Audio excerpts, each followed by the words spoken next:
అసలు నేను అనుకుంటా కేటీఆర్ ఫ్యామిలీ ఆ సోషల్ మీడియాలో రూమ్లోనే పట్టుర్రేమో వాళ్ళంతా. అలా ఆ రూమ్లోనే పట్టు సోషల్ మీడియా బెడ్రూమ్ చేసుకున్నారేమో, వాళ్ళు ఆనే పట్టుర్రేమో. ఏమేమో పెడుతున్నారు.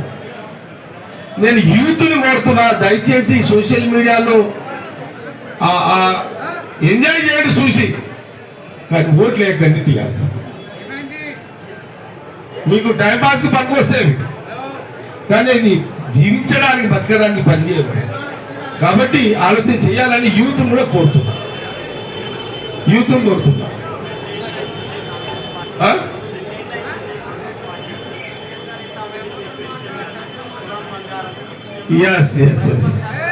నేను మళ్ళీ మా మంత్రులు మా మినిస్టర్స్ కూడా అక్కడక్కడ తిరిగినప్పుడు కానీ రోజు కేటీఆర్ కానీ లేదా బీఆర్ఎస్ కానీ